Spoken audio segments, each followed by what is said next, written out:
5, 4, 3, 2, 1, fire.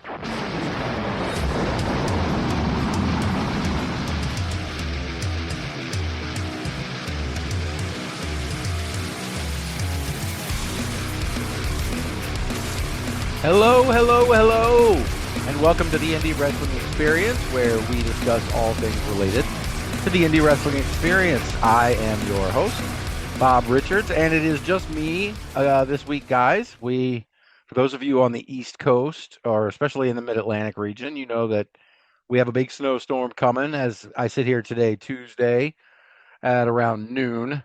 The snow is just starting to fall here in Southern Maryland, and we're supposed to get somewhere between half a foot to a foot of snow. So it's thrown my week into chaos. It's thrown John's week into chaos.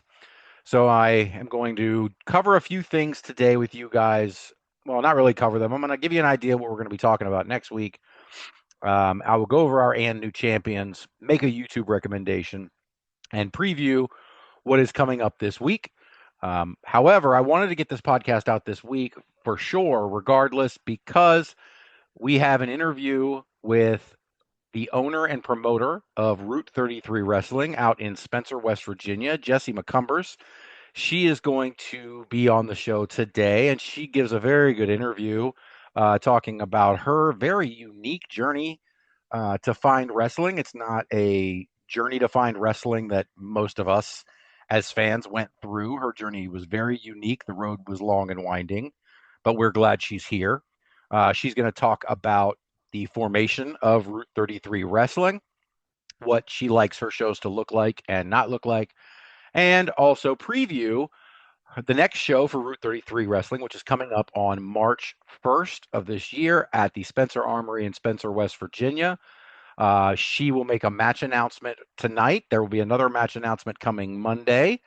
And we will talk about the 3 matches or 4 matches, I think, that already have been announced for that show and preview it completely. So first, let me start with what I plan to talk about this week. And so John and I were going to talk about, I've been focused on this WWE ID for a long time, and it feels like every time I pull a news story from the wire, it's not the wire, Bob, but every time I hear a news story or see something about the indies and what's going on with performers and promoters, it seems like no matter what the news story is, I find a way to tie it into WWE ID. Maybe I am too fixated on WWE ID. I don't know, but every piece of news that comes out about WWE ID feels to me like it's bad for the wrestling business in general. Rich and I have talked on previous episodes about how, the WWE ID, selecting these 5 schools that are their ID schools. We talked about how that talent would funnel through those schools, and would there be a logjam of people trying to get into those schools, get onto the shows that those schools put on, as a way of getting, closer to WWE through their ID program? And is that good for the business? Is it good for, these indie promotions to be clamoring to have WWE ID showcase matches? Is it a good idea for promotions to be hot-shotting creative in order to get to a WWE ID showcase match? Is it a good thing for performers to want to switch schools now that 5 of them have been ID'd? One of them being Booker T's school in Texas. And that's where my first piece of news was going to come this week. And that is with the news that Hollyhood Haley J, who many of you know from OVW, if you've seen Wrestlers on Netflix, she played a very prominent role there.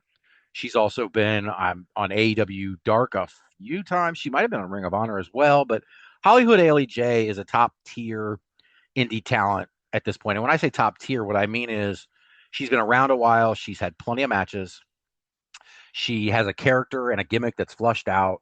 She is TV ready. She's got a face and a personality for TV. And she is the kind of person, I guess I would say, is ready to take the next step. In fact, Rich Buchholtz, a few weeks ago when we were talking about RPW, mentioned that he likes to think of himself as the AAA for people who are just about ready for the big time, but maybe just ready to take that last step. Hollyhood Haley J is someone I would 100% put in that category. She is AAA at worst. I think she is TV ready. I think she is going to have an impact to whatever promotion she ends up signing with one day, because she will get signed, in my opinion. But the question is, the news came out this week that Hollyhood Haley J is leaving OVW to go train at Booker T's school in Texas, which leads to a lot of questions about, will we see a mass exodus of talents from various schools across the country heading to the 5 ID'd schools by WWE ID? Will that lead to an exodus of talent at all levels? Um, I think there's definitely going to be an exodus of talent, but will it be a bunch of people like Hollyhood Haley J who are ready to take the last step and think, okay, I'm basically ready for WWE, so why not go to one of their ID schools? Let those trainers tell me what WWE is looking for so I can polish up these last pieces and then get signed. Well, is a bunch of top tier talent going to end up at these 5 schools, leading to a logjam of talent there? Or will other, you know, performers that are further down the tier that aren't quite ready for the big time, are they also going to go? And of course, the question being, is this good for the wrestling business as a whole, and specifically the independents? I think it's a bad thing. I think WWE is going to put a mark on the independent wrestling scene that it will take years to get rid of, years to erase. And I don't think any of this is very good for anyone except for a handful of performers who have always wanted to be in WWE, and in the short term for some promoters who are ready and willing to put on these showcase WWE ID showcase matches. At the same time, when talking about things that are good or bad for the wrestling business as a whole, I can, it's not just the independents, but it's wrestling in the grand scheme that includes AEW, it includes TNA, it includes Ring of Honor, it includes MLW, NWA. But the other piece of news that came out this week is that WWE is reforming Evolve, and Evolve will have a weekly television show on Tubi, which is a free television streaming app that has commercials. It will have ads. But on March 5th, Evolve will premiere on Tubi, March 5th being a Wednesday, head to head with AEW Dynamite. And so I was interested in a longer form discussion about whether this is good, whether WWE's strategy of tearing down AEW. I mean, it looks like every chance they get, they're trying to box AEW out of any markets that they possibly can. And again, this is an independent scene question, but the Evolved talent will be independent wrestling scene talent. My guess is they're going to be the ID talent, and some others who are probably going to get ID'd at some point. And so that's great for them, and it's great for the scene. Although I am confused by the fact that I've seen so many places talking about, will this be the next NXT? I mean, my question in response to that, it would be, what about this NXT? I mean, NXT was supposed to be the minor league feeder system for Raw and SmackDown. Is Evolve the feeder for NXT, which feeds Raw and SmackDown? Is Evolve going to feed Raw, SmackDown, and NXT? I'm kind of confused by that. I don't know where it's going to go. I mean, listen, we were just talking in terms of AAA, AA, like a baseball metaphor, right? But the question is, I mean, so there's going to be, I mean, if you have AAA talent, you're going to have AA talent, and you're going to have single A talent, and those people need a place to go. So I'm not necessarily railing against the idea of a developmental level below NXT. Quite the opposite. I just am curious to see if that's the plan and how they are going to implement it, or if this is just a way to get talent on a low stakes, something that they can put up with low stakes and compete with AEW. Just more viewers, a handful or dozens or hundreds. I don't know how many will switch over from AEW to Tubi for Evolve. Probably not many at the beginning, but is it another attempt by WWE to monopolize the business? That's where this all comes back to. This all comes back to monopolizing the business. WWE monopolized the wrestling business for a very long time. There was no competition until AEW came. And then once AEW came, they started trying to eliminate AEW. Now they've done WWE ID, which seems like they want to have their own mechanism in place to run the independents. Where is WWE not going to have a footprint, and where can everybody else who doesn't want to be stamped with WWE, where will they go? Am I catastrophizing this? Is this not as big a deal as it sounds? Is there a chance that WWE's program, this version, will fall away or, die of its own death at some point because it doesn't accomplish what they want it to accomplish? Sure. But there's a lot of questions that I have, I guess. And the point for now is that next week, Rich Buchholtz will be back on the show, and Jon will be back after this weather clears. And we're going to discuss the Hollyhood Haley J situation. We're going to discuss Evolve on Tubi and how that affects the wrestling business. And we're also going to review the last thing I wanted to do today was to review the Dreamwave show from this past weekend, featuring Christian Rose versus Connor Hopkins for the Dreamwave Championship in a dog collar match. Maggie Lee versus Just Brittany Brooks for the women's title, a match that was supposed to be a fatal four-way, but had two talents yanked due to major promotion commitments, keeping with the theme of what we've been talking about so far today. One of probably my favorite match of the night being Rebecca J. Scott versus Becca for the Uprising Alternative Championship. Becca's back from injury with a vengeance. I've seen her everywhere lately. It is only a matter of time before she starts collecting gold on the indies, and it's only a matter of time before Becca is signed as well, in my opinion. But this Dreamwave show was very good, except for the first match. The only thing that I will preview right now, and that is talking about the new guys defeating the Hype for the tag team titles on a judge's decision at the end of the match with 2 seconds left. The Hype had I don't remember what it was, Holcraft or 12 gauge, but he had it was a German suplex with a bridge pin with 2 seconds to go. The referee counts 1, the referee counts 2, and the bell rings saying that the time limit had expired. The match goes to the judges, who score it 2-1 in favor of the challengers. We have new champions, the new guys, by a 2-1 split judge decision. I immediately tweeted that the Hype had been robbed. The Hype, the number 2 ranked overall tag team in the Indie Wrestling Experience monthly tag team rankings, has fallen, and I think it was terrible. It was a crime what happened to the Hype. Congratulations to the new guys. However, I know there's going to be another match. This has to set up at least one more match. So we'll see what happens at the next Dreamwave show in April, I believe, or May. Until then, we are stuck waiting. But next week, Jon will be back, and Rich will be here, and we will talk about that Dreamwave show as well. Now, on to the regular business. Like I said, this is a shortened episode, so now I want to move on to our regular segment called ANDNEW. ANDNEW every week, where we discuss or where we congratulate champions that were crowned over the past week in the independent wrestling scene. We did just talk about one of those newly crowned champions, that being the new guys who are now your Dreamwave Tag Team Champions. They defeated the Hype.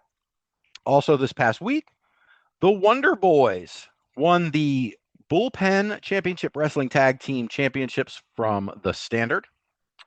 At Pride of Wrestling, Mercedes Martinez won the Women's Championship from Lexi Gomez, who many of you may know from Shine and other places. Ricky Starks became the Defy Wrestling Champion in an incredible match against Kenta. I'll wait next week and see who of our guests next week saw that match, and maybe we can discuss that as well, because it was awesome. At 3 Count Pro Wrestling, Ken Magnum became their world champion, defeating Jacob Armachane. At Wrestle League, J.R. Lindsay, a man, won the women's title from Lulu La Reina. JR replaced Maya Karis in the match. I didn't see why that was, but he replaced Maya Karis in the match as the challenger for the women's title and took home the gold. Memories of James Ellsworth winning the women's Money in the Bank contract are at play here. I did see J.R. Lindsay, who looked like he was wearing a woman's wig in the new champion post on Wrestle League. There's more coming to that. There's a story there. There's more coming. If stuff starts to develop, I will break in next week and update you guys. But also at the same Wrestle League show last week, new tag team champions were crowned as the Caribbean Cartel defeated Hijo del Enigma and Adonis Allen. At Destination Pro, 2 new champions were crowned as Josh C became their world champion in a match for the vacant title against AJ Sanchez. At the same time, Darren Corbin and Bill Williams defeated NDS to win the tag titles. Two more title changes this week at one show. Elite Pro Wrestling Alliance crowned a new champion this week as Shane Malice defeated ISP. Moments later, after Malice was crowned the new champion, Gavin Miller came down to the ring and cashed in his medallion, or his Money in the Bank version that Elite Pro Wrestling Alliance has, as I believe it was a medallion. Gavin cashes in on and wins the hybrid championship from ISP, who before had been a double champion and this time left with nothing. At TWE Chattanooga, the newly closed in Good Hand won the tag team titles from Conversion Therapy. At Bruce City Wrestling, Kevon Lee and Nick Colucci became your new tag team champions, defeating the Evil Steppas and Caribbean Arrogance in a triple threat match. Kelsey Magnolia won the Honor Among Wrestling Women's Championship from Kat Carter. At EWA Maryland, in a show that I've been watching for a while, Eel O'Neill surprised everyone and defeated ANDNEW for the Maryland title. And in the main event, in a match which I had very specific opinions on from the very beginning, I will discuss those with Jesse McCumbers later. But Michael Anthony, champion of EWA for over a year, fell to Siler Mason inside a cage. And Siler Mason is your new EWA Maryland world champion. Congratulations to Siler. We here at Indie Wrestling Experience, we're behind you. At Pure Power Wrestling, the Brand won the tag team titles from the Gas City Grapplers. Tiger Watson became the new Skid Row heavyweight champion, defeating the former champion Devantes and Homeless Vaughn at a super crazy pro wrestling show in a triple threat match. At the Elite Wrestling Alliance, Chris Crow won the Heritage title in a fatal 4-way against Ethan Hare, Alex Angel, and Jacob Ratliff. At Big Time Wrestling, Sandra Moon won the women's title from Johnny Rob. Or no, sorry, she won the title she won the vacant title in a match against Johnny Robbie for that vacant title. At Generation Next Wrestling, Jackie Thad became your new world champion, defeating Suicide. El Primo Genio won the Santino Brothers Wrestling Inner City title from Eli Everfly. And finally this week at WWN Proving Ground, Sage Scott won the Proving Ground Heavyweight Championship from Krieger. Congratulations to this week's and new champions. Long may you reign. Next up, before we get to the Jesse McCumbers interview, I want to make my YouTube recommendation for the week. And this week, I have chosen the most recently uploaded episode of WOW Superheroes, Women of Wrestling Superheroes. Now, this show is available on broadcast TV in many markets. It's not a YouTube exclusive upload, but it is something that a lot of wrestling fans either don't know or aren't paying attention to, because I see very little chatter about WOW. WOW is a promotion that, in my opinion, is Glow from the 80s done correctly, with real wrestlers and real athletes performing the matches, whereas Glow was not. But the presentation is bright. It's colorful. It's a TV studio taping, which gives it a really cool vibe. And the really unique thing, this isn't the only promotion that does it, but WOW also gives characters and character names to most of the talent that performs for them. Hollyhood Haley J, who we mentioned earlier, performs as Holly Swag for them. Marina Tucker, who many of you know from the independent wrestling scene all over the country, performs as Penelope Pink. They are both on this episode, and I'll get to that in a second. But I think it's a really cool presentation to have these wrestlers with unique characters on a show like this. I mean, WWE used to make people change their indie names and mold them in their own image, I guess you could say. But that was different. This is not WoW molding. This is WoW putting on a certain show with characters that they want to fit their vibe, and then letting those performers go perform elsewhere to do other things. So it's a very different feel. But the matches are short. The episodes are short. You get a lot of action, a lot of updates, a lot of news, and in a WoW episode. And they're not, like I said, they're not hard to follow, and they're very short, so they're easy to sort of keep up on. If you miss one, you catch one next week. They film like 10 or 12 weeks in a row at the TV tapings. I think the ones that were, God, it's been 6 months. I think the ones we're currently doing now were recorded in August. The one weird thing is they did some sort of random spot show in Las Vegas in September. And the results from that show, championship wise, are ahead of the results from the TV show. So, right now, in my indie wrestling experience rankings for WoW, I have one champion on this episode of WoW Superheroes.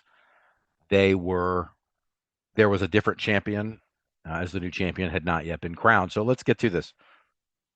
4 matches on this show, starting off with Paula Mayfield taking on Santana Garrett. Those are two people who are using the same names they use on the indies. Two names you might recognize. Santana Garrett has been all over. She was in TNA for a while. Santana Garrett is a very she's been around a long time. She's a great talent. And this match with Paula Mayfield, we joined it in progress, but the part you get to see from joining it in progress through the end is very good. The aforementioned Holly Swag and Penelope Pink are in a tag team match taking on the Dojo Defenders. Scout Parker in a match against Ashley Blaze. And for the WoW title in your main event, the Classmaster defends against Princess Aussie. As I said, the Classmaster is not currently, as we sit here today, your WoW Superheroes Women's Champion. But I will not spoil for you this match. I will not spoil for you who is the champion currently. And I will not let you know whether the title changed hands on this episode. But I will tell you that it is a good episode, worth watching. Take a look. At this time, let me welcome a very special guest to the show, the owner and promoter of Route 33 Wrestling out in Spencer, West Virginia, Jessica McCumbers. Jessica, welcome. Hi, thanks for having me. Absolutely. Now, you and I first started talking in the summer into the fall. I was going to come out to one of your shows, and then I had some car troubles and didn't make it out there. That was, I think I ended up signing on to do Mistletoe Melee on December 7th, and then Yes. And that didn't work out. So, but I am a car reserved for March 1st for the show coming up on March 1st that we will talk about later, and I'm going to get my butt out there. Absolutely. Awesome. Can't wait to have you.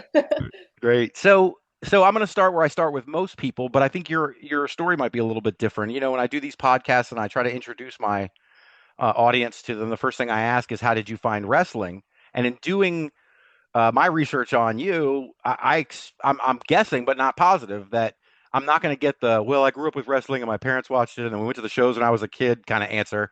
So tell me, how and when did you find wrestling? Well, every time I get asked this question, I always say the same thing. And I say that it started when I was 9 years old and I took a ballet class, which sounds really bizarre, but this is kind of a butterfly effect situation. So I got into the arts really, really young. And actually, even before that, I went to the circus a lot with my dad. And I used to tell my parents I want to be an acrobat. That didn't pan out for a number of reasons, but when I was not, and actually before that, when I was 4 years old, we moved from Pasadena, Maryland, to West Virginia, super rural area. And when I got into third grade, I was introduced to a woman named Jude Binder, who ran a very small art school about an hour away from me called Heartwood in the Hills. And we had seen some of their performances and some of the parades in our area, and they had come out to the elementary schools and things like that. And I was just totally transfixed by it. There was a lot of masks and colorful costumes and dancing and you name it.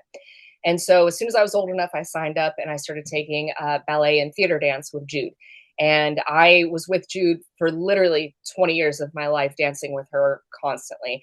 But as I got older, I kind of expanded out from dance into mask work, and that became a love of theater. And this really weird thing that I remember, but when I was 13 years old, I remember being at my grandmother's house in the summertime, and we turned on the TV, and the movie Troy was playing with Brad Pitt. And something clicked in my head, and I said, I could make a living by sword fighting on television. This is so cool. I'm definitely going to look into this. So when I hit high school, I ended up enrolling in my school's drama department, stuck with that for 4 years. And then I was also getting coached by Jude Bender in theater to start preparing for college. Long story short, ended up auditioning for a ton of different colleges and was eventually accepted to the University of the Arts in Philadelphia. Went there for 4 years. So all acting majors at UArts at the time had to take at least one semester of stage combat. And I already knew it was something that I was interested in because, again, Troy, sword fighting, Brad Pitt.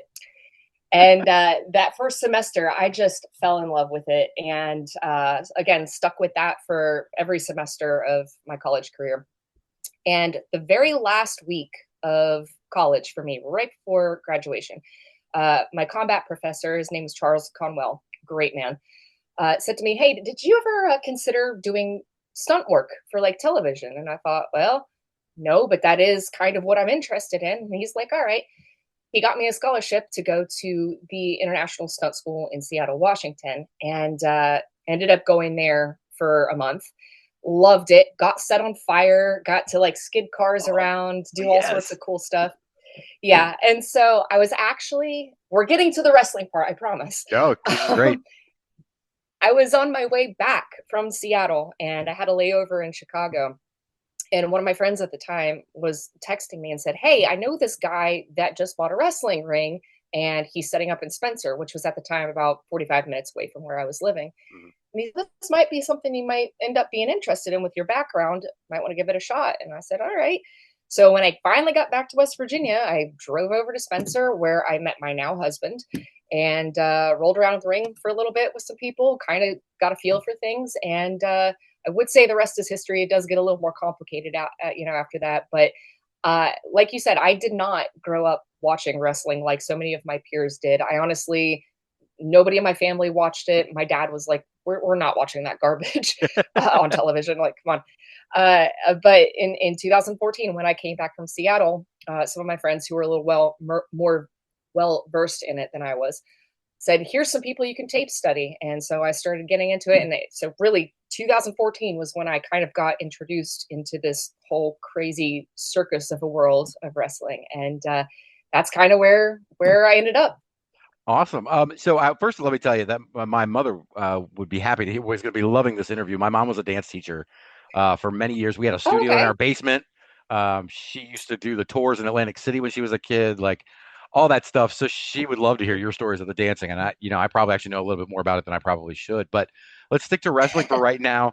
No, let's stick with combat right now because I put this in the outline and I told you I was going to ask you about it. I'm dying to know. Yes. The certifications you have on weapons. So I pulled this off of SAFD, which is at the bottom now, the stunt actors something. And so, but Society of American Fight Directors. It's just SAFD is right in front of me and I can't get the page up. Society of American Fight Directors. So, and on here, as I'm looking at this list, you have skill proficiencies from 2013 and 2011. Was that when you were would you say called UArts? Yes, UArts. Yep. And those were the classes that I took with Charles Conwell. That was 2 separate years. It was my sophomore year and then my senior year that I got those proficiencies. I have admittedly not kept up with my certifications at all, like I've had time to. But yeah, the first year or the second year that I did stage combat, I was certified in unarmed technique, knife, rapier and dagger, and broadsword, which broadsword I think to this day is probably my favorite. And then right before I graduated, I got certified in small sword, saber, quarterstaff, and sword and shield. Wow. So what is it? So Are you certified in these things? Yeah, is this so? This is in a college class. You're certified within the college class, or do you have to do other? How does that work? So they would bring in somebody that's called a fight master, and that's a person that is certified at the highest level by the SAFD.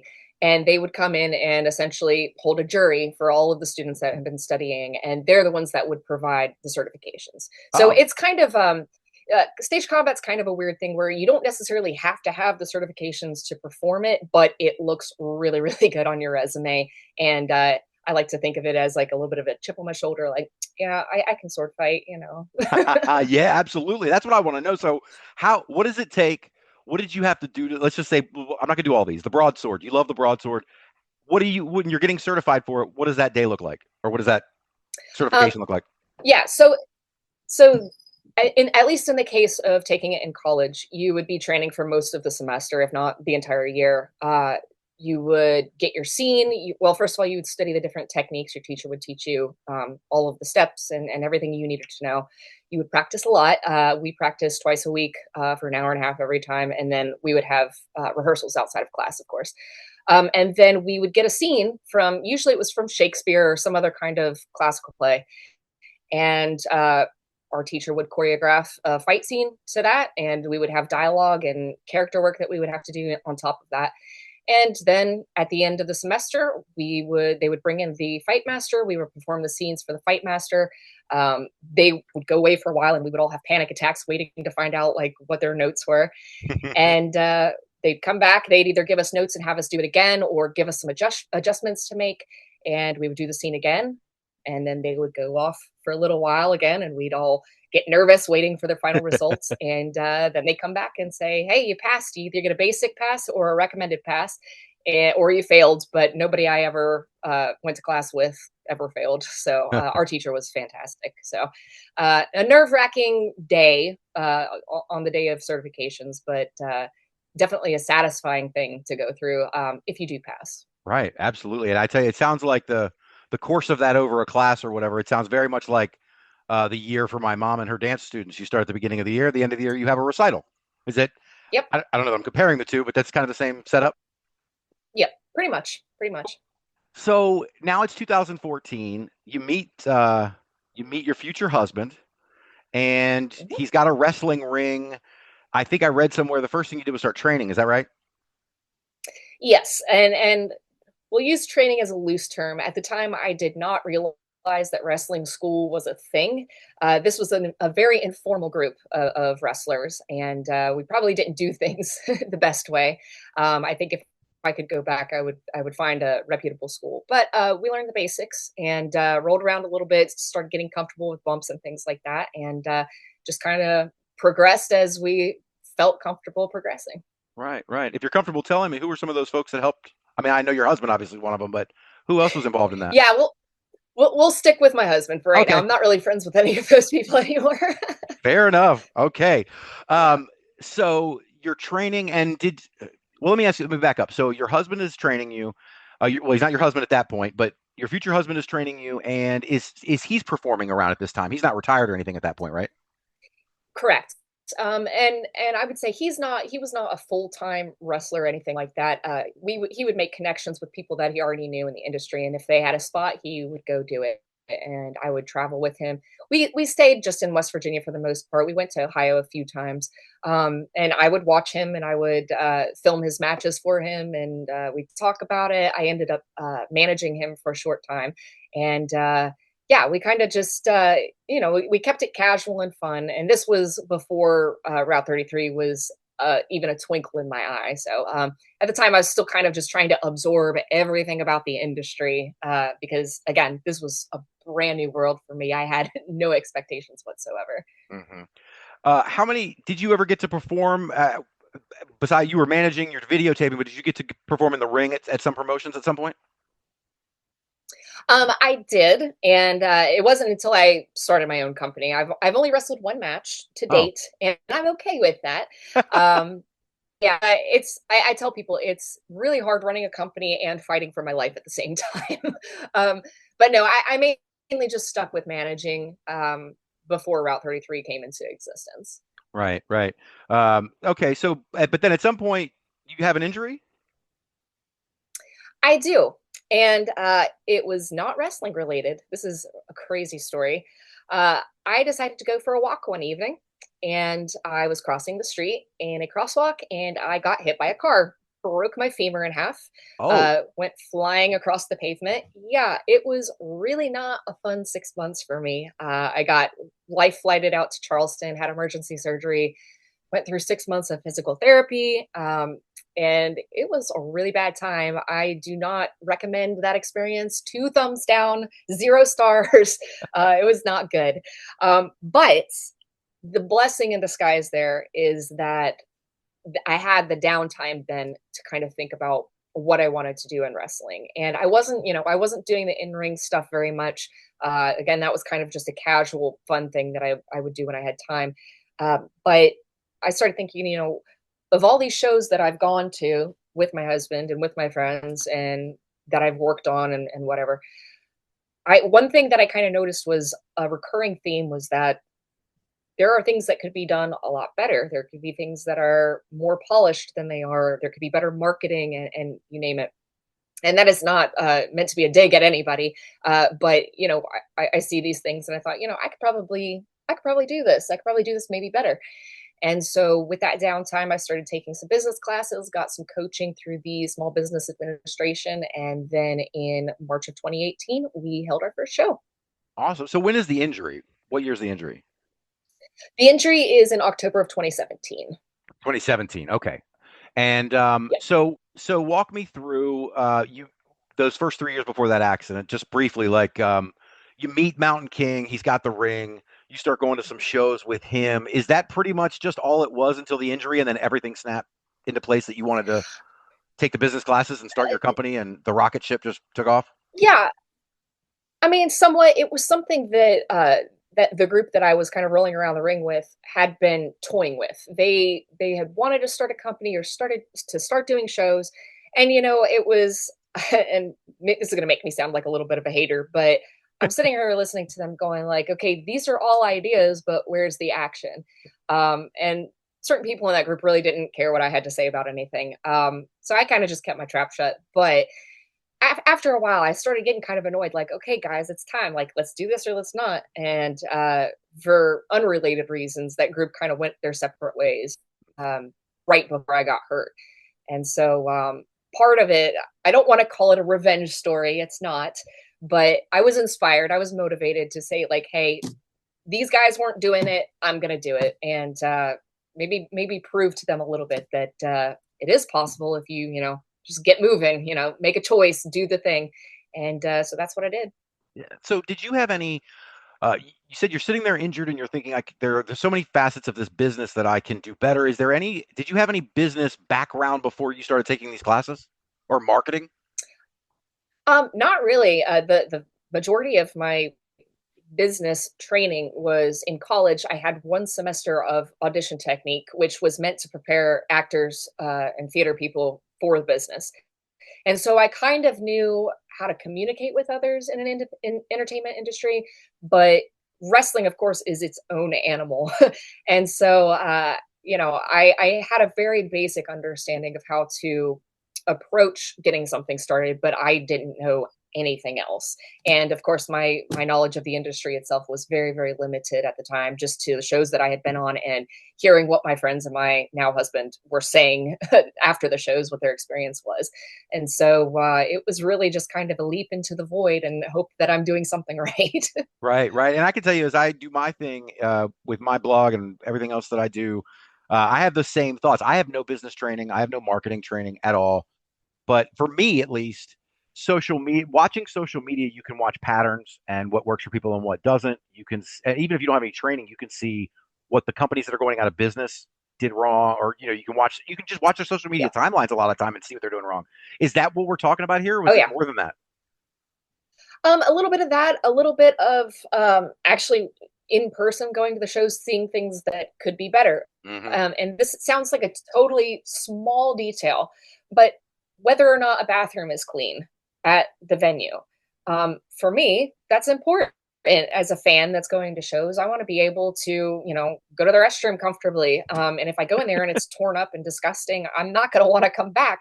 Or a really good example would be a show that my husband did, and I won't name companies or areas, but Right. we showed up. The ring was filthy. There were like babies, children in diapers with no pants on, jumping around and rolling around in the ring. Oh, The concession area looked really, really questionable. I'm like, okay, well, I'm obviously not going to buy the nachos because I don't want to have food poisoning or whatever.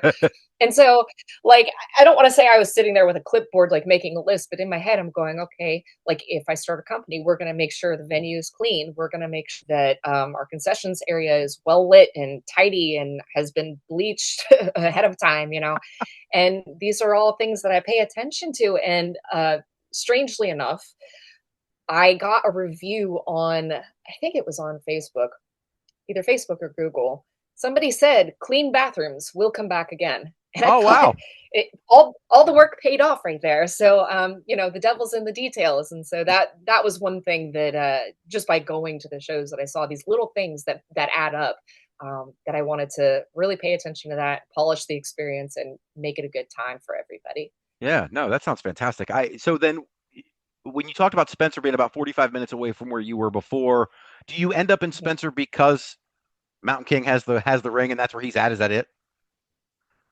And if so, how Yeah, did he sort end up of. there? So that's a great question. So, actually, both of us grew up in Calhoun County, West Virginia, which again is a little less than an hour away from where we're at now. And he was here in Spencer before I met him.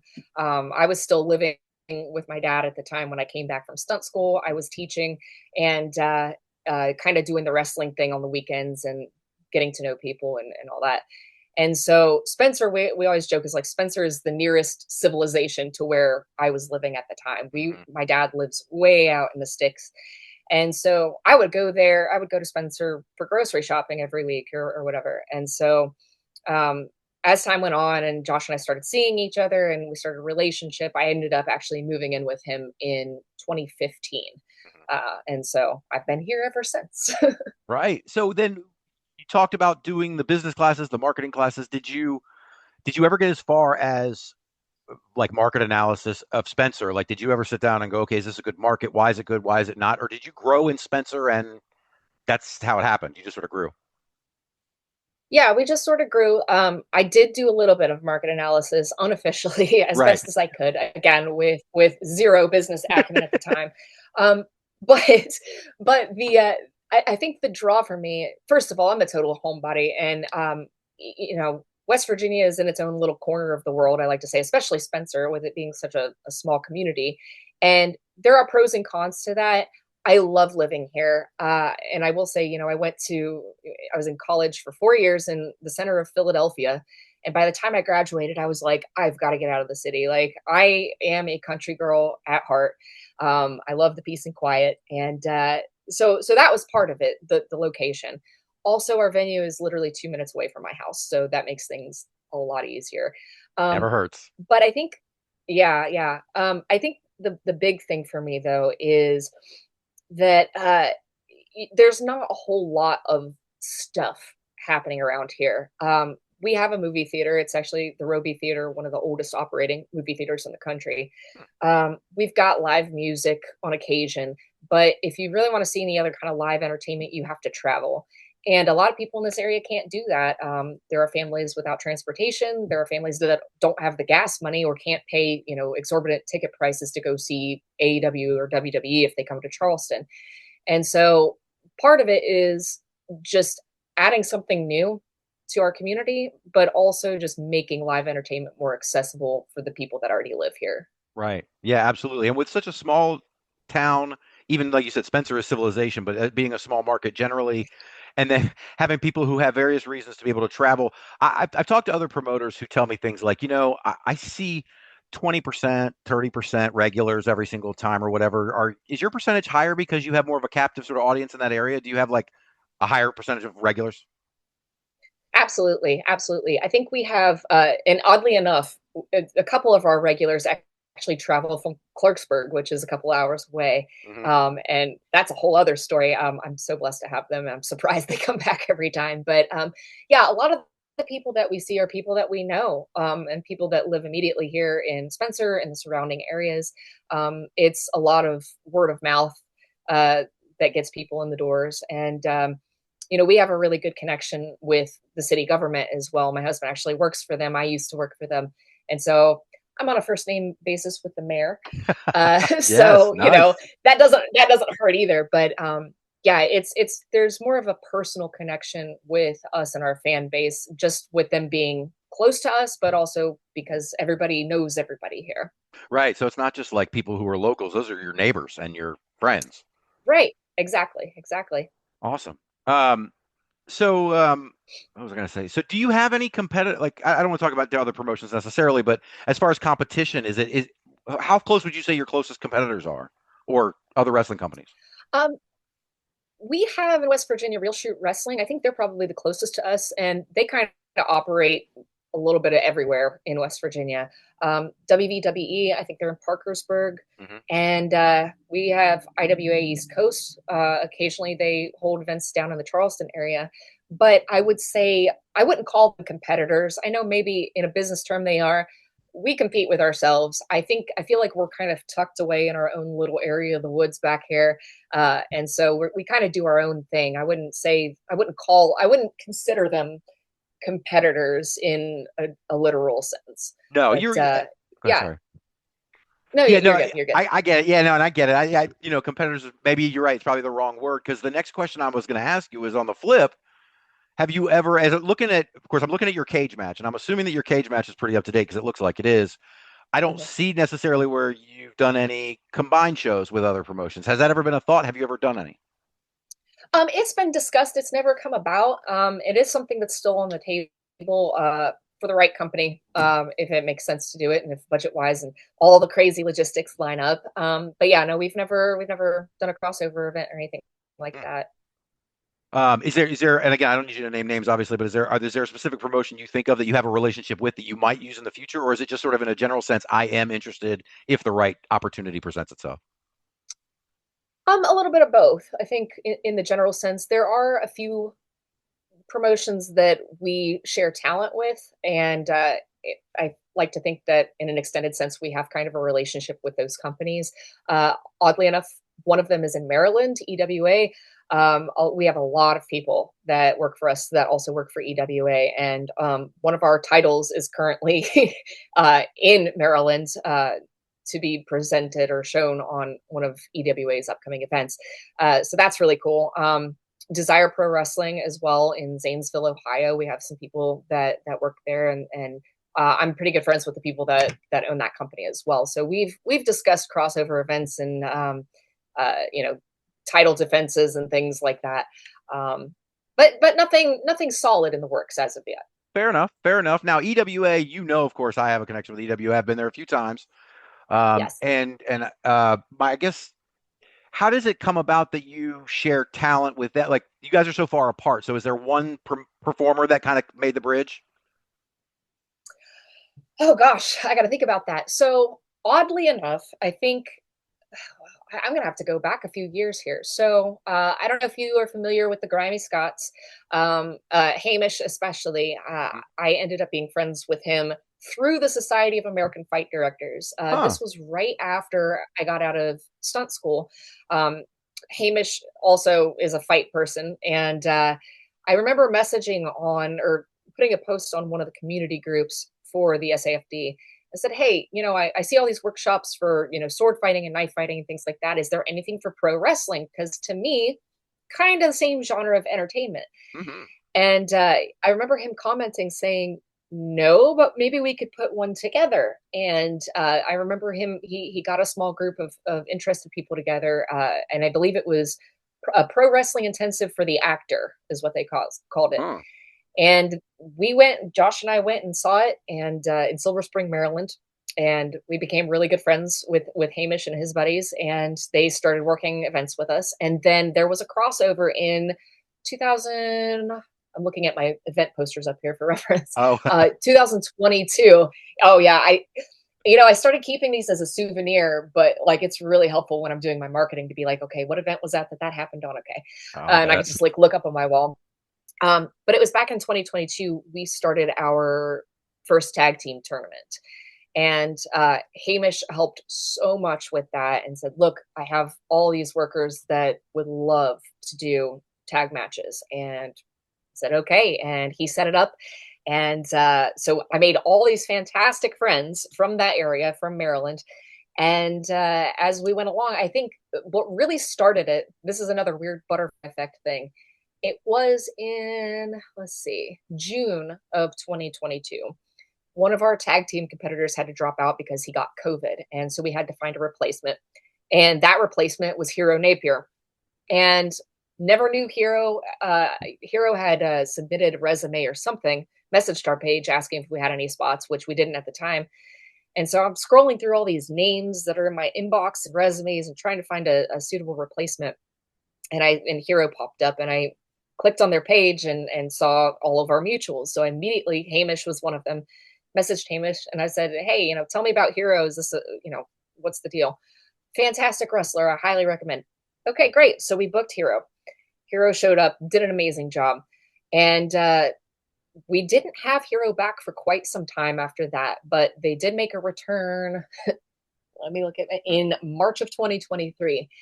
And I just became really good friends. Sorry, kayfabe. I became really good friends with Hero.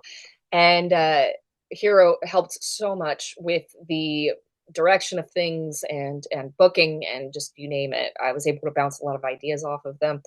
And one thing led to another. Hero said, hey, I have this tag team partner that I'd like to bring in. And we brought him in. That would be Michael Anthony, who I have beef with right now. And it just kind of spread from that.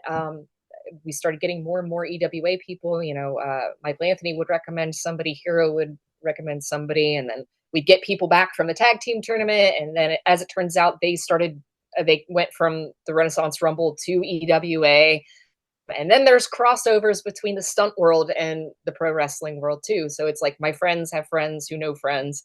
And so now it's just a big ball of love. And we have all these awesome people from Maryland that drive 6 hours to come work shows for us. That's fantastic. I love hearing stories like that. It's hard to build community sometimes in wrestling, and it seems like you have a little bit at least. Yeah, I think so.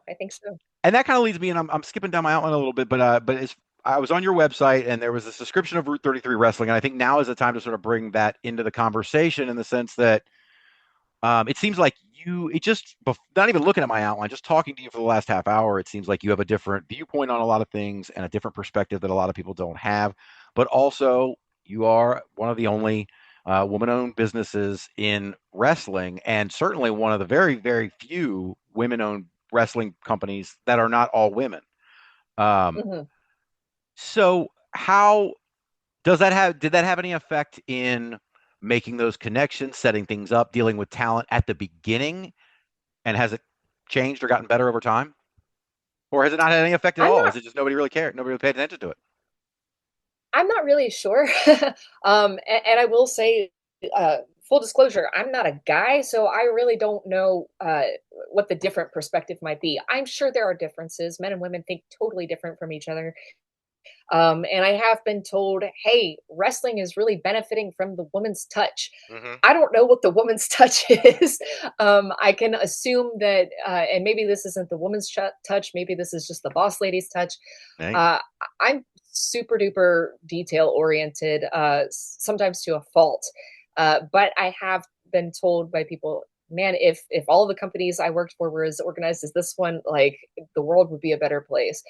And so in terms of, speaking to talent and things like that, I will totally admit the first couple years that we ran, I was a total pushover and I let people do whatever they wanted. And part of that, I think, was just initially, of course, not growing up with wrestling and not having a super in-depth understanding of the industry. But also, I think it would be fair to say that probably some of that, at least subconsciously, would be being a woman in a male-dominated industry. I have dealt with some crummy people. I've experienced a little bit of misogyny, But by far, it's been a more positive experience than a negative one. For every crummy person that I've had to deal with, I have 10 amazing people. And I think probably in 2022, maybe about halfway through that year, was when I felt like I was really hitting my stride and getting more confidence and kind of taking control and being the boss, not just in name, but in, in the role itself. And so yeah, I don't know. I don't know how much the gender has to do with it. I feel like the people that work with me would probably have a better answer since they've worked for men and women. Um, so I'm not sure, but I've been told the woman's touch is a good thing, whatever that may be. Yeah, that's great. And I didn't want to focus this whole thing on you being a woman necessarily. I mean, that's not, how Sure. I wanted to play this, but at the same time, I guess, I don't know. I'll ask one last question on this state. And the thing that was in my head was your husband ever in your ear saying things like they wouldn't do that to a man? Like that's anything like that ever happen?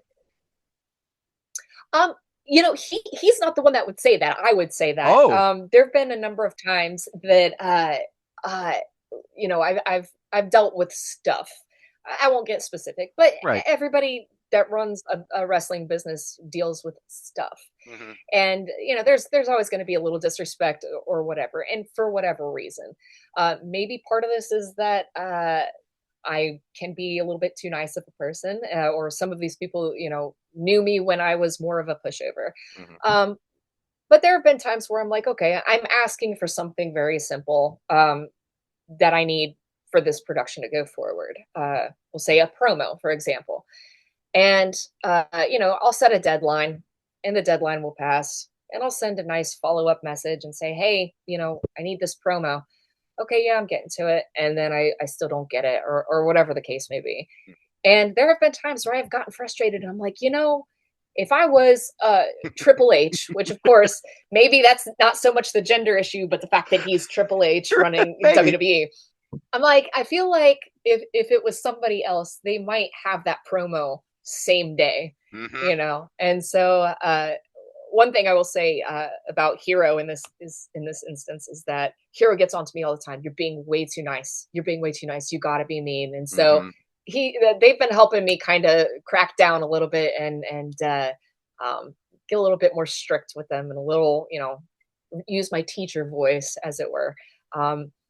So yeah, I mean that's something that I've said before is just like, man, if I was somebody else, I don't think I'd be having this problem. But again, I think those problems are far less prevalent now than they used to be, and just about everybody that works with us now is like we're all on the same page, and they get the work done, and they do a really good job.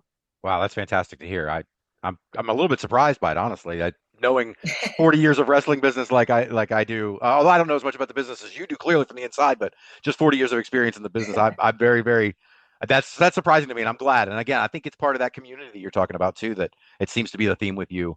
Um, One last Yeah. question about the before I move on to that is, as I'm looking at you on the camera right now, you can't see me because my camera's broken, but as I'm looking at you, I see behind you the support all women owned businesses. And so I guess exactly. And so I guess my question to you is that all the answers you've given so far have leaned towards, well, the gender's not really an issue. Do you market yourself as woman owned businesses? And what does that look like and how? Um, I do occasionally. I don't feel like I lean into it too much. That's certainly not the focus of things, but I started leaning into it more after I was kind of encouraged to. And they said, "Look, this is unique. This is something new. There's not a lot of this going on. That might be a draw." And so I said, "Okay, I'll do that." And so yeah, you get Hmm. images like this. You get hashtags support women-owned businesses. But also, I've had a few fans come up to me and say, we would love to see more women wrestling, or we would love to see more of you, or we'd like to hear more of your story because I want my daughter, my sister, my aunt, my friend uh, to also be inspired by this and feel that they can do whatever they put their minds to. And so that kind of gave me a little warm fuzzy. And I thought, why not? Why not kind of not necessarily say I'm a role model or anything like that, but say, yeah, this is a male dominated field, but there's no reason that you can't do it if you're not a guy. So, like I said, I don't lean into it too much, but if it comes up and it's relevant, I think it's worth mentioning. Yeah, I think that's fair. And in creating this company, like you were on your website, the description of your company is it really jumped out at me. And I'll tell you, I cut and paste a lot of these things on my blog when I go to a promotion for the first time. I'll be like, they describe themselves as and cut it in quotes. So I've read a lot of these, and yours stood out to me. And I'll tell you what, I'm going to read you the thing that stood out to me the most. Um, yeah, but I'm cutting in the middle of a sentence here. But to set a new standard of professionalism in the wrestling community and use sports entertainment as a tool for positive change. When you wrote that, or even now, what does that mean to you, and what are you trying to do to effectuate those goals? So we'll start with the professionalism thing. That was a whole big reason of why I even began. Because again, if you go back to um, going to these indie shows with my husband and my friends, and kind of seeing what was going on and going, okay, this is kind of shady, or their marketing could be better, or the cleanliness could be better. Uh, all of that for me ties into professionalism. I'm expecting people to come in through the door, give me their hard earned money, and sit for 2 hours. I want them to see it as a professional experience. But it also goes the same for the workers. Per my goal is that everyone that walks in through the door, whether you're a worker or a fan, is going to leave in a good mood. Mm-hmm. And if you don't, please come tell me, because I want to fix that. But for the professionalism, and especially in terms of the workers, we've all heard the phrase "hot dog and a handshake," and it's laughable until you're the one receiving said hot dog and handshake after busting your butt and getting beat up and driving 4 hours and having a dirty locker room to sit in. Right. Uh, so that was from the very get go. I said, we are not going to, and maybe this is telling too much. We're not relying on gate to pay our wrestlers. When they show up, they get paid. Mm-hmm. And somebody said to me, I remember when we first started out, well, what if they take the money and run, or what if they, do a horrible job? Okay, well, I'm out X amount of money and they won't be back, but at least I can sleep at night that I didn't short them, or they didn't come down and break a leg or something and walk away with nothing in exchange. And so that was the big thing for me, was making sure people got paid, because I knew that was a huge issue. And my husband dealt with that quite a bit. Mm-hmm. So I saw that firsthand. But in terms of using wrestling as positive change, there's a couple levels to that. We've done fundraisers in the past. We donated to RAIN, which is the largest anti-sexual violence organization in the country. We've done that twice. We held a school supply drive back way, way early. I think it was 2018, the first year that we ran. And so, admittedly, we've kind of gotten away from doing fundraisers a little bit. I definitely want to get back into doing that. We have some ideas for canned food drives and like Toys for Tots, that kind of thing. Mm-hmm. But in addition to that kind of direct donation kind of thing, I think a huge goal of mine is just making quality, family friendly entertainment more accessible to people who otherwise might not be able to experience that. Again, whether it's they can't travel to go see it, or they can't afford tickets to somewhere else, we try to keep it affordable. We don't want to destroy anybody's wallet and just coming through the door. So the way that we do that is we give away tons of kids tickets every single event. In the past, we've teamed up with local public schools. We've given out thousands and thousands of free tickets to kids. A couple times a year, we try to connect with the old folks home, the Mile Tree Center here in Spencer, and get some residents to come out for free. They always enjoy the show and have a great time. I love seeing their photos afterwards. So we do that. And we've also donated tickets to like the low income housing residents in our area as well. So these, again, are people who might not otherwise have anything to do, or they might not be able to do the things they want to do. Mm-hmm. And this is, of course, not a day. The movie theater here in town, they're fantastic. And when we have live music and stuff, that's great. But a lot of live entertainment is very far and few between here. And you really do have to kind of get out of Spencer to see that kind of stuff. And certainly there hasn't been a lot of pro wrestling in this immediate area in a really long time. Mm-hmm. So I like to think at least that we're offering something unique in the terms of live entertainment to people who wouldn't otherwise be able to experience something like that. Yeah, that's fair. That's fair. And then in that vein, bringing in marquee stars. So looking at your, again, the results and all the stuff that you have posted, bringing in the stars. You've brought in a few, but it doesn't look like you center your shows around them by any stretch of the imagination. How does that look? What is that strategy? And is that a part of keeping it affordable by not bringing in expensive people to do $75 meet and greets? Or Yeah, certainly, certainly. So I like to focus on one, people that I know and trust can do a good job. But yeah, also it's very much about budget. And one thing I will say about Spencer is that I wouldn't call it an indie wrestling town by any means. Most of these people know who John Cena is. You know, maybe they'll catch a pay-per-view every now and then. We do have a few diehards in the crowd that have been watching wrestling since the 80s, and they know their stuff. But for the most part, these are people that just wouldn't otherwise look too much into pro wrestling. And so one thing is that if there may be a star that we could bring in that is a star on television, but people here might not know who they are. right, And we had, like, very early on, it was I think our first event. We had Robbie E on, and he was great to work with. He did a fantastic job, but I don't think many people here knew who he was. mm-hmm. And because he was primarily, I think, Ring of Honor at the time. I want to say Ring of Honor. I may be wrong about that. But he did a great job, and the crowd liked his match. But then it was a while before we brought somebody back in because of course, budget and whatnot. I will say we brought in more recently Cheeseburger.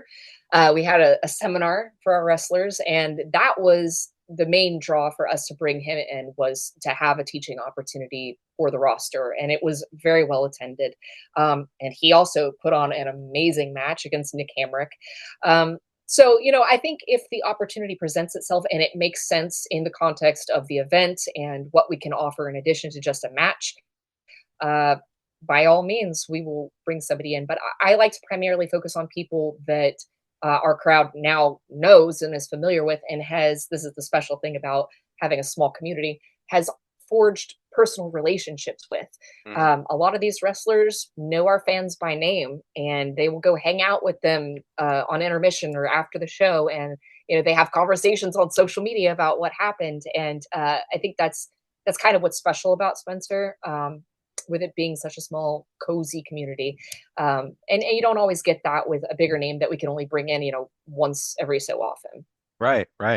Yeah, and that makes so sense. It's a business decision, I guess. If you're not going to get the pop, if you're not going to get the financial pop that's equal to the money you're paying out.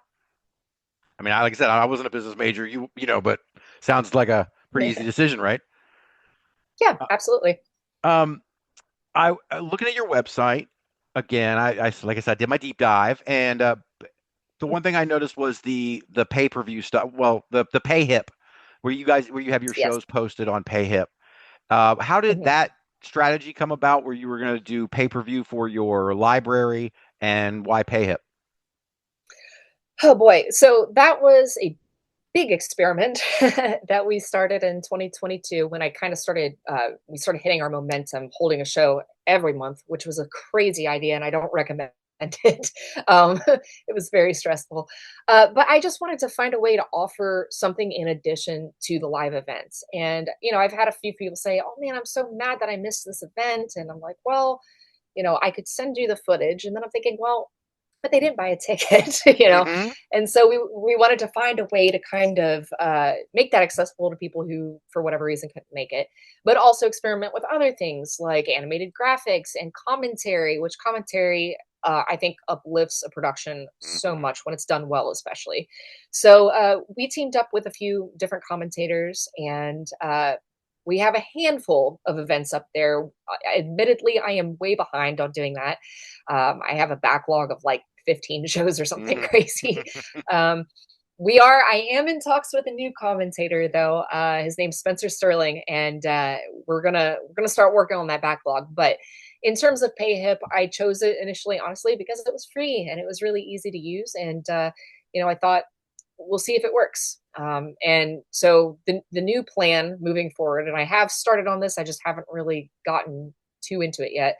We have started a Patreon account. And so I'm hoping to kind of shift everything away from PayHip and onto Patreon at some point.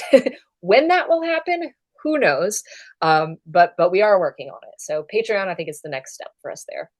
In doing that, in setting up the pay-per-view on the PayHip when you first started setting it up, did you ever consider the other, the options that are out there for streaming? I mean, did you ever Right. consider doing weekly TV on YouTube, or did you consider putting your events on IWTV or Triller Plus or whatever? Did any of those things, did you play with those, or did you go with the PayHip, you liked it for your community and stuck with it? Uh, we primarily just stuck with PayHip because it was accessible. I did speak to somebody at IWTV for a while, and that it didn't really turn into anything.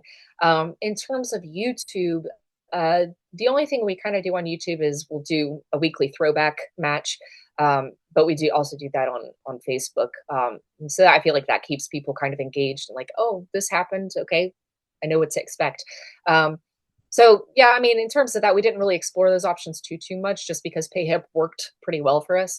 But like I said, we are really behind on posting content on there. So hopefully, once we get this backlog caught up, we'll make the shift to Patreon. And I feel like more people will understand and know what Patreon is. Like we have the name recognition there, so hopefully that'll make it a little more accessible to our fans. Right. Yeah. No, last question on that though, and I'm not going to make you get into specifics. I'm not trying to dive into your business, but was there a was it a noticeable or negligible effect for like bump from PayHip? Like, are you getting decent revenue from it, or is it just spotty here and there from?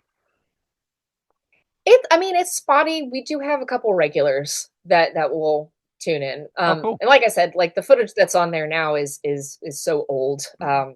So there hasn't really been anything new on there in quite some time. But yeah, we got a couple regulars from other countries too, which is kind of cool. Mhm. Somebody out in Argentina or something is watching little old Spencer, West Virginia, put on a pro wrestling show. I think that's really cool. So. Yeah, absolutely. And one of the things that I've talked about on my show a lot, one of the things that I do every week on my show is make a YouTube recommendation for people to find free wrestling on YouTube. And the reason I do that is Mhm. because I think that most promoters that I've had conversations with, and or even ones that I don't, I feel like they feel like YouTube has let them down in the sense that when they post their content Mhm. on YouTube, it just gets lost in a sea of other stuff. The algorithm doesn't pick it up. Yeah. You've got 100 views on this, 62 views on that. Is that how is that your experience with your channel? I mean, I know you don't necessarily post full shows, but you do post full matches as throwbacks. Are you getting the negligible here and there Mhm. YouTube stuff? Yeah, I don't think we don't get too much traffic on YouTube. Most of our traffic is on Facebook, and that's mainly just because people in this area, Facebook is their thing. Hmm. But also, admittedly, I've been falling short in pushing our YouTube channel for quite some time, so that might be why. For us, YouTube is just one more platform to throw our stuff out there. One of these days, when maybe I'm not a one woman show doing all of these things by myself, I'll be able to invest more time in kind of developing our YouTube channel. But it's not happening right now. Wait, are we breaking news now? Is Jesse McCumbers looking for partners, or what's happening here? Oh gosh, man. If let me tell you what, if I had the budget to hire a team, whew, Oh, I think I would be a lot less stressed out. Hey, but it's all good stress. I'm doing what I enjoy, but it is a lot. yeah, It's a lot. I'm sure. I'm sure it is. So we talked about, or we're talking about these shows. So you've got the show coming up March 1st. The last show was Mhm. Mistletoe Melee, December 7th. Like I said, I got the cage match up here in front of me. I knew the results from your website before because I was supposed to be at that show and I felt bad, so I was looking at them immediately. But um, what talk us through before we talk about March 1st? Talk about Mistletoe Melee and what might have happened at that show that will set up our conversation for March 1st here in a second. Sure. So I think the first thing, and I'm not just saying this because I'm biased, but the Mountain King won the Rural Rumble and was awarded the Mountain Pass medal. And for those who might not be informed, the Mountain Pass is basically our money in the bank. You win it, you gain a title shot at any time. And so this is the first time he's had a title shot in a really long time. So that's exciting. Mm-hmm. I'm excited to see that. I'm happy for him. So he actually announced last night on the Hitting the Ropes podcast with Brox Boulder, he announced that he's cashing in on March 1st, which Oh, I knew that ahead of time since he lives with me. We hadn't officially announced that on our website, but yeah, so that's a little spoiler. He will be taking on Gorgeous Morgan Taylor for the Route 33 Wrestling Openweight Championship on March 1st in the main event. So that's kind of a big deal. yeah. Let me look at my notes here so I don't forget anything, we have Grappling Inc. will be making their third tag title defense. I will not announce their opponents yet. That's in the works. But they are set to make their third title defense, and I'm super proud of them. They took the tag team titles off of Hero Napier and Michael Anthony back in November. And a lot of stuff happened after that. And then they successfully defended those titles again against the Jägermeister and Michael Anthony in December at Mistletoe Melee. So they are bona fide champions now, and I'm very excited for that. Yep. And then I guess the last real big thing, important, not the last big thing, a couple big things.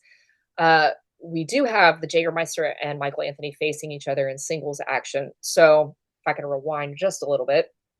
In November, Dumb Wasted Eye, which was Hero Napier and Michael Anthony's tag team, lost the titles to Grappling Inc. And we had noticed some tensions growing between Hero and Michael Anthony kind of throughout the year. And they came to a head. Michael Anthony completely lost his temper, beat Hero down horribly, put them through a table. It was a mess. And then he put his hands on me, which was a mistake, I think. Yeah. Anyway. He's a pain in the butt. So Hero had to have stitches. I mean, their skull was exposed. It was a mess. And so we didn't expect to see Hero for a while.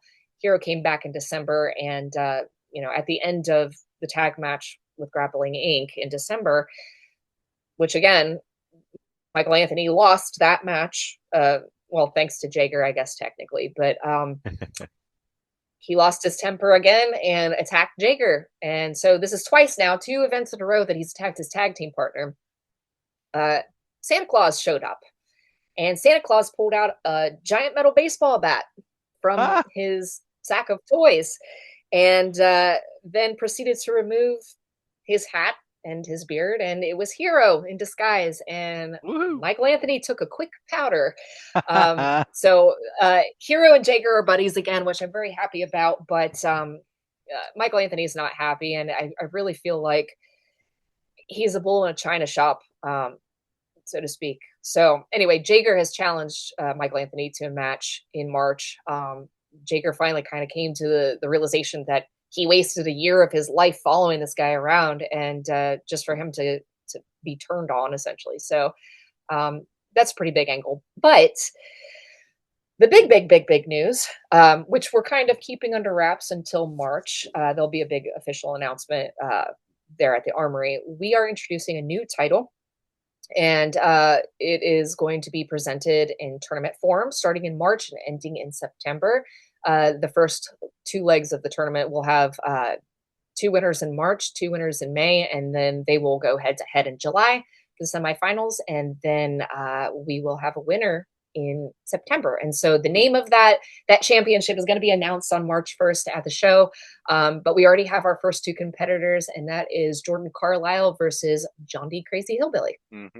I saw that, and it looks like there's one more to be announced still for March, and then 2 other first round matches for May. We're not ready to make that announcement yet for the March match? The March match will be announced on Monday, this coming Monday, which is February 10th. Okay. So everyone keep an eye on Facebook, right? Yep. Is that where you'll announce it? Facebook. Okay. So keep an eye out on Facebook for the second first round match for the new title and that tournament. And you mentioned Michael Anthony's going to be taking on the Jägermeister. I know he has a title defense in EWA this weekend. Maybe it'll make you feel better to know that I am Team Siler Mason in that match. Looking for Michael Anthony to lose that title. Yes, please take him down a notch. Absolutely. But then you've also got a couple other matches I saw in there. So there's Hero Napier is going to be taking on JMD. How do you get there from December, or why? Really no reason. Hero wanted to compete. JMD is kind of a newcomer at Route 33, and he's wrestled twice, once in November and once in December. Got beat both times. But Hero contacted me and said, hey, you know what? I'm feeling like $1 million despite everything that Michael Anthony did for me. I'd like to show up and make a statement by beating somebody else. Since Michael Anthony already has a match. Who do you got? And I said, well, we got JMD. And Hero said, let's do it. So we have that happening. I'm excited to see that. I'm excited to see Hero back in the ring after everything they've been through. That beatdown was absolutely vicious. But I'm glad Hero's doing better. Yeah, absolutely. And the other match that I saw posted so far, you have Bomani taking on Jeffrey John. You want to talk about those? That is those two? correct. Sure. So Jeffrey John is a bit of a rising star for us. He's been with us for a really long time, and he does a fantastic job every time he steps in the ring. He's a fierce competitor.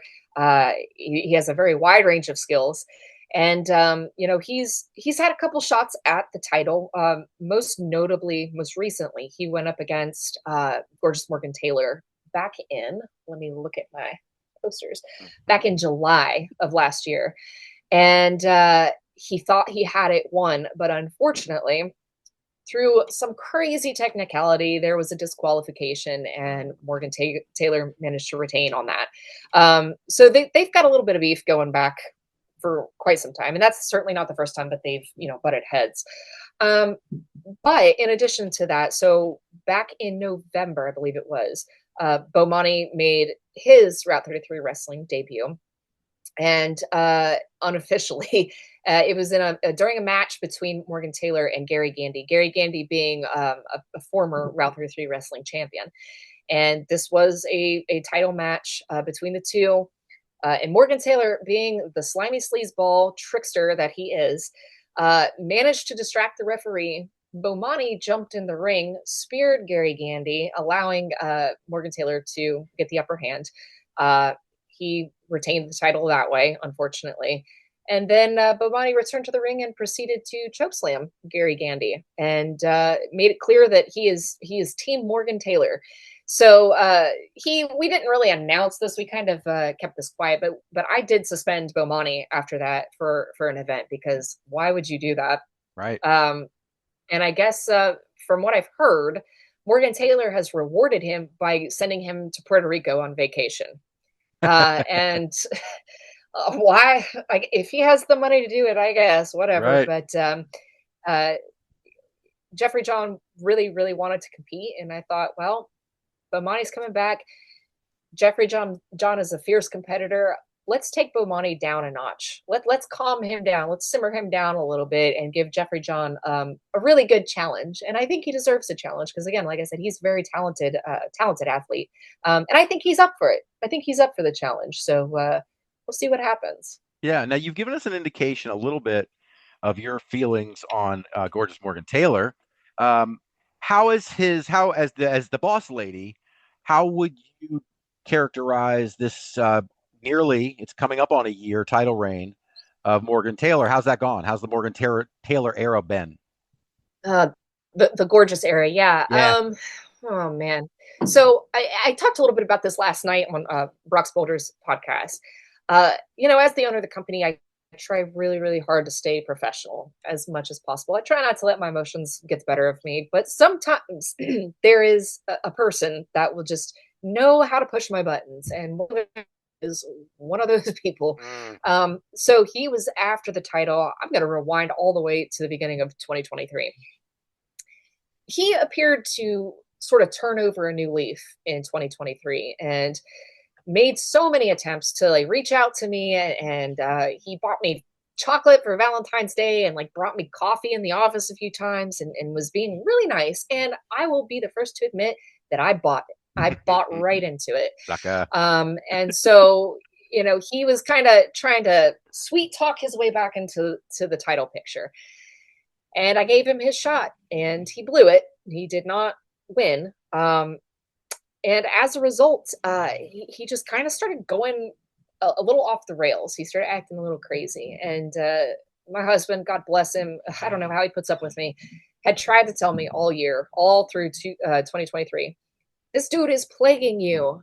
I'm like, no, it's Gorgeous Morgan Taylor. Of course, now saying that, I'm, oh gosh, how stupid. But I didn't see it at the time, and he did. And so he challenged him to a match, and Morgan Taylor's true colors came through during that match, and he had my husband in a position that could have caused him very, very serious physical harm. And so I had no choice, but I intervened, and Morgan Taylor slapped me right across the face. He slaps really hard. I saw Jesus for a second, I think. And in that moment, though, I think the blessing was that my vision kind of cleared after I saw Jesus, and I saw him for who he really was. And from that moment forward, it was like, okay, I will never, ever have the wool pulled over my eyes again. And so, kind of rambling now, but in December of that year, we had our first holiday special, and my husband took on Gorgeous Taylor in a street fight and won. And we thought that was the end of it. It wasn't. In May, my husband had a title shot against Riley Rose, who was the champion at the time.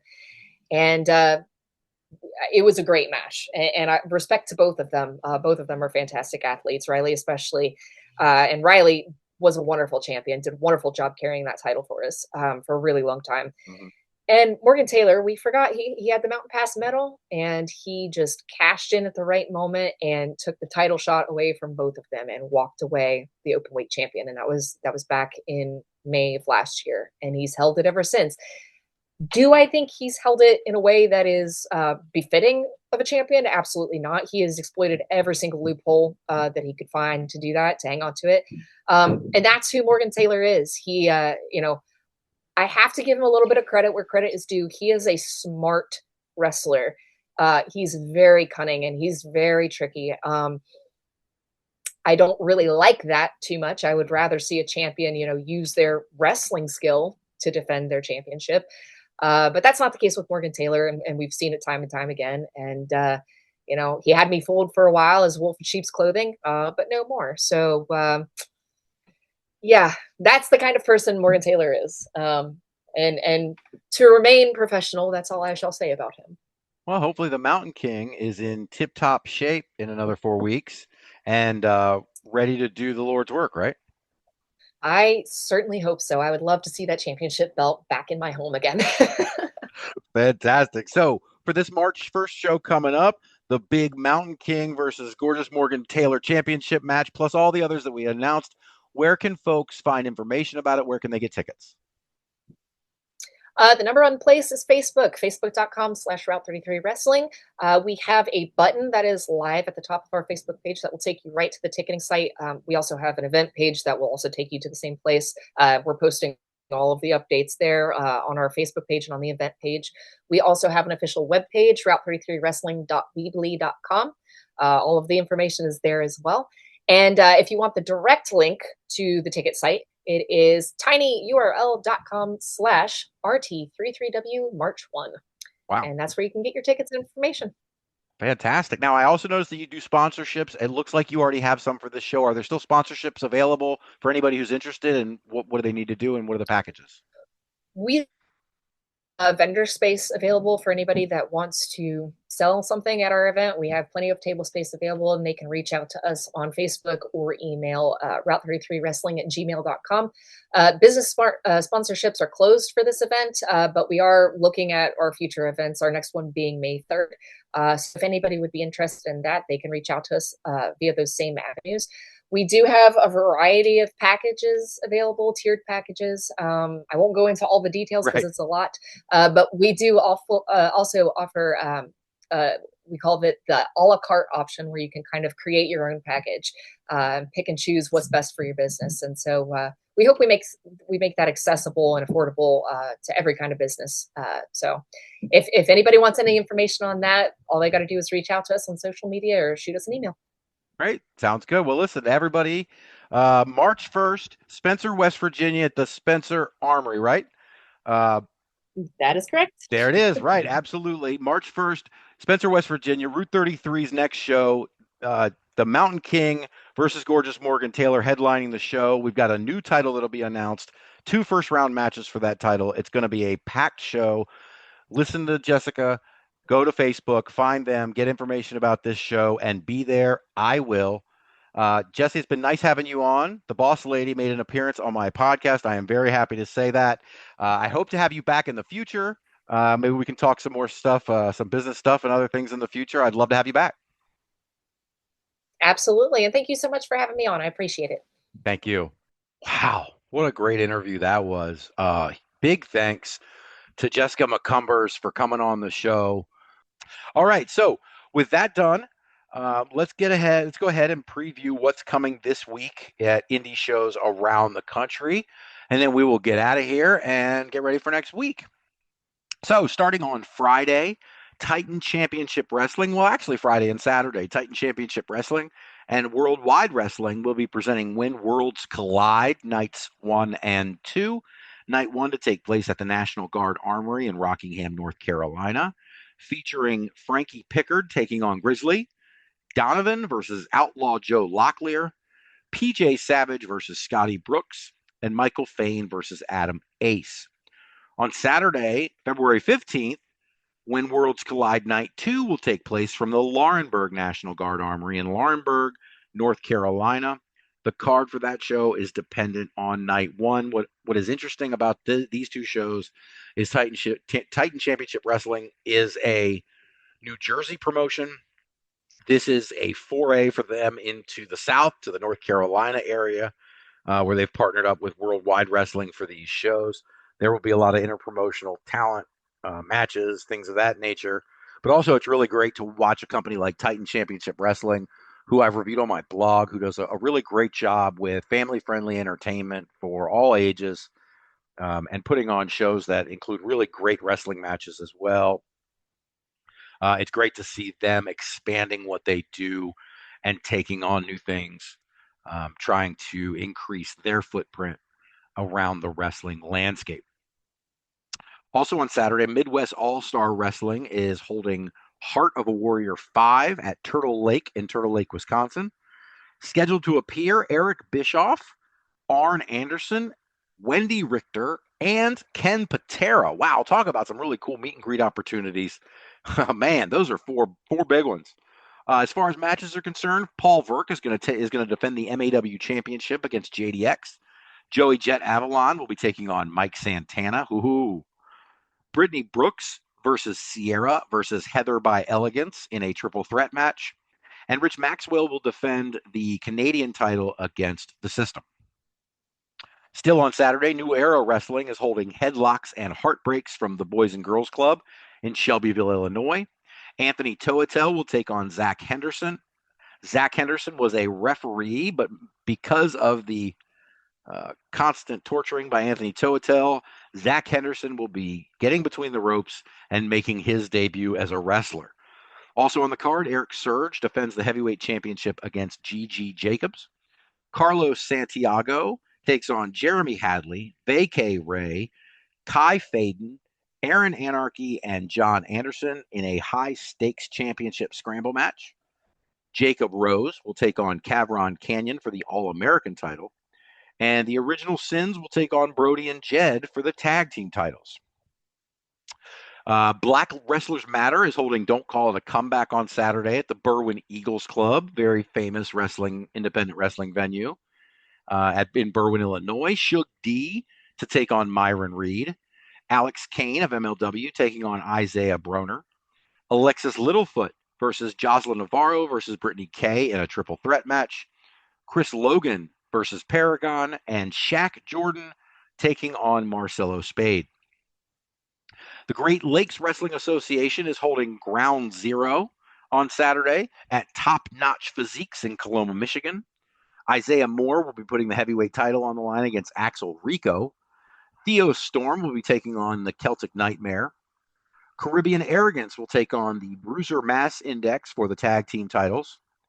The Chaos, the women's champion, will defend against Charlie Pierce. And Dustin Mack will defend the top-notch title against Jason Hotch. At Below Zero Wrestling in Fargo, North Dakota, at the Red River Valley Fairgrounds, Below Zero is holding Winter Slam featuring Royal Flava versus the Crucible for the tag team titles. Mr. Anderson is appearing in a triple threat and will be taking on DeLorean Diggs and Bobby Brennan. There is also a Mr. Anderson meet and greet.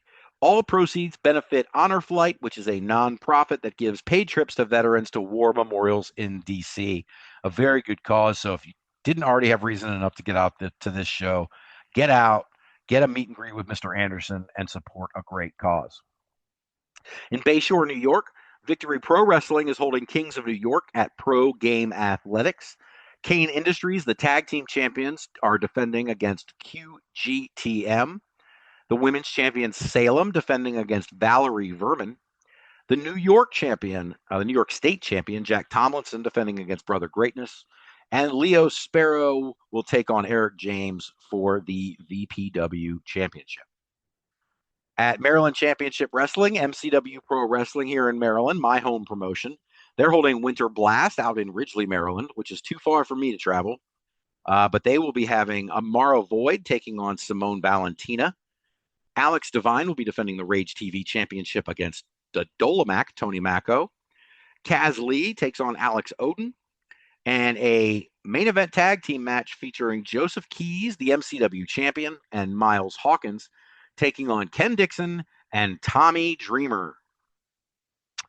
CCW, Coastal Championship Wrestling down in Florida, will be holding Rumble in the Jungle this weekend at Tripping Animals Brewing Company in Doral, Florida. The Cruiserweight champion, Ozzy Killmeister, will be defending against Elliot Crow. Mortar will be taking on Domino for the Southeastern title. It's Gal will be taking on Ariel Levy. Kristen Blaze versus Carolina Cruz. And for the world title in the main event, Meadow defending against Van Bruggen.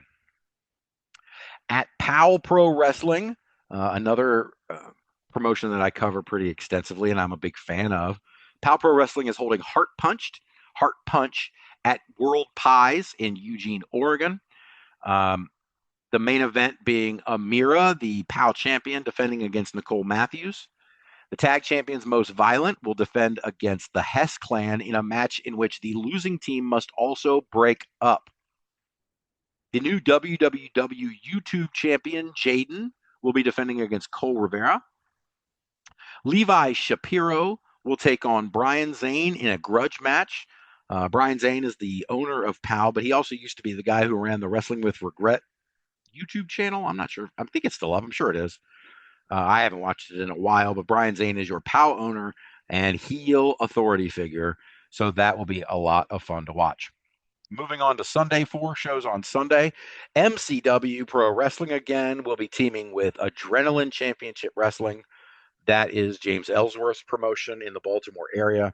They will be presenting Fan Jam at the R.J. Meyer Arena in Joppa, Maryland.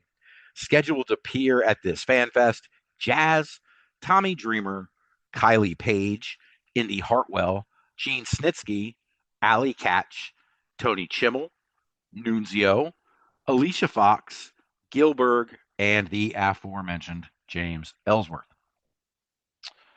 In Hamden, Connecticut, Blood, Sweat, Tears Wrestling is holding St. Violence Day at BST Arena. Lucas Chase versus Wrecking Ball Legursky in a steel cage. Gabriel Sky versus Tristan Kyle. Sammy Diaz defending the BST title against Vaughn Vertigo. And Vita Von Starr defending the BST Monarch women's title versus Paris Van Dale. Out in Denver, Colorado, Primo's Premier Pro Wrestling is holding Feast or Fame on Sunday at the Roxy Theater in Denver. Levi Spade takes on Frankie Gonzalez. Triple Threat, Hussy Steele versus Pandemone Yum versus Urza Menagerie Tinker, I apologize, in a triple threat match. Audric Gallegos defends the Evo Lucha title against Jason DeMilo. And Chance Smith will be defending the Chopping Block title against Cam Drexel. Finally, in Clearwater, Florida, one of my favorite promotions, I will be ordering this on pay-per-view. Shine Wrestling holds Shine 81. Shine, the all-women's promotion down there in Florida. We'll be holding Shine 81 at the OCC Roadhouse, as usual, in Clearwater. The main event, Evilise, the Shine champion, and your tag team champions, La Brava Escobar and Evie De La Rosa, taking on Amber Nova, Kelsey Reagan, and Lindsay Snow in a 6-woman tag match. Kelsey Heather will defend the Shine Nova Championship against Sarah Leone. Casey Lennox will be taking on Bella Snow. Sahara 7 will be battling Carolina Cruz. Mila Moore, the IWC Women's Champion and currently ranked in our Indie Wrestling Experience Top 15, will be taking on Izzy Moreno. Yes, that Izzy. Valentina Rossi versus Shelly Benson, and Olivia Rose takes on J-Rod. Well, that's all we have for this week's coming attractions. The show is a little shorter than usual, but the Jessie McCumbers interview hopefully makes up for it, as she was just an outstanding guest, and I cannot say enough good things about her and that interview. I hope she will come back on the show in the future and help promote her shows and also talk a little business, but we will see how that goes. For now, this is the end of me for today. As always, please follow us on social, Instagram and Facebook. We are Indie Wrestling Experience, INDY. On on Twitter and on Blue Sky, we are Indie Wrestling XP. We are also on TikTok, Threads, Smug Mug.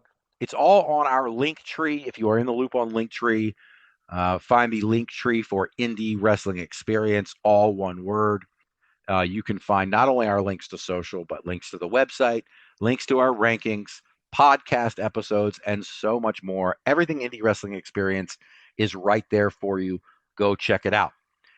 For now, that's all. See you next week.